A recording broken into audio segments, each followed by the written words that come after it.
Immanuel Kant, when talking of truthfulness, also sheds some light on building a moral self. Now, the importance of truthfulness in building a moral self is explained as truthfulness is a means of building the moral self within a person.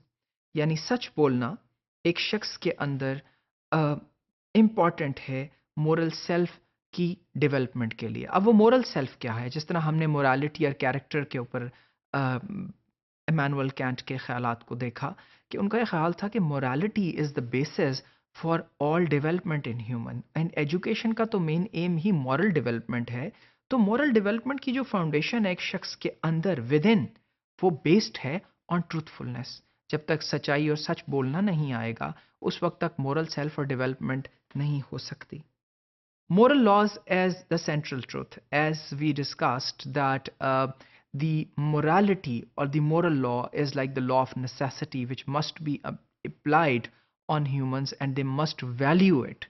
उसी तरह बिल्कुल नागजीर है कि एक essential element है human education का जो कि moral law है और truthfulness है.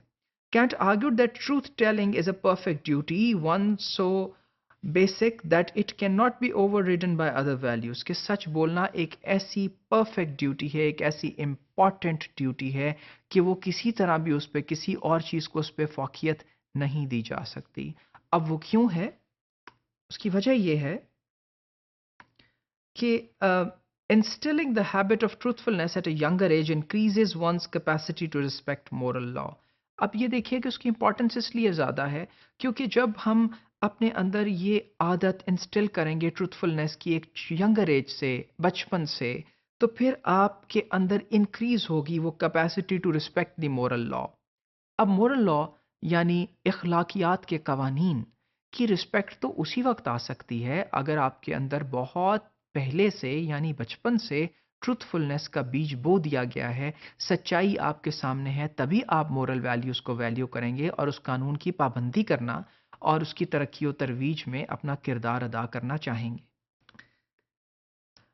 And then when we become aware of our capacity to respect the moral law, our self-conceit is defeated as we realize our true value comes from the moral selves rather than sensible selves. यहाँ दो बातें समझने की हैं कि number एक तो our self-conceit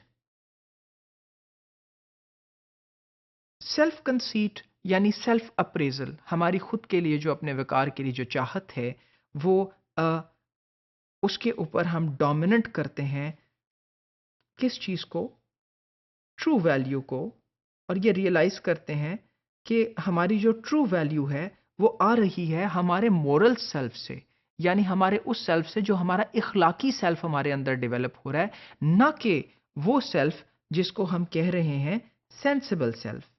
sensible self वो है जो सेंसिटिव सेल्फ है, जो हमारे सेल्फ के लिए सेंसिटिव है, ना कि अखलाकियात के लिए। लेकिन उनका ये कहना है कि अखलाकियात से हमें ये पता चलेगा उस पॉइंट पे कि capacity to respect moral law उस वक्त सामने आ जाती है जब हम ये समझते हैं कि हम अवेयर हो जाते हैं इस बात से कि ये हमारे मोरल सेल्फ से सामने आ रही है, बल्कि ना कि हमारे सेंसिबल सेल्फ से, जो हम अपने बारे में सेंसिटिव हैं। और इसके बाद not being truthful leads to shamefulness and guilt. और अगर हम सच ना बोलें तो हमें शर्मिंदगी और गिल्ट का सामना करना पड़ता है, यानी हम ये महसूस करते हैं कि हमने कुछ बुरा किया और वो चीज़ हमें अंदर ही अंदर तकलीफ देने लगती है। We feel guilt and shame when we realize that we have done something contrary to the moral law and so are rightly self-critical. और फिर ये जो गिल्ट है और फिर ये जो शेमफुलनेस है, ये हमें तब फील होती है जब हमें ये महसूस होता है कि हमने मोरल लॉ के अगेंस्ट, हमने अखलाकियात के अगेंस्ट कोई काम किया है और हमें वो चीज़ तकलीफ देने लगती है। और जिस तरह शेम के बारे में हमने देखा कि शेम वाकई ही प्रोटेक्ट करती है हमारे ऑनर को। तो ये दो चीज़ें हमें ये बताने लगती हैं और समझाने लगती हैं जो कि एक रिजल्ट भी हैं और हमें इशारा भी देती हैं कि हमारे अंदर का जो विकार है वो हमें ये कह रहा है कि इसकी हिफाजत की जाए, इस तरह न कहा जाए, झूठ न बोला जाए जो हमें इस स्टेज पे ले जाए जहां हमें गिल्ट और शेम का सामना करना पड़े।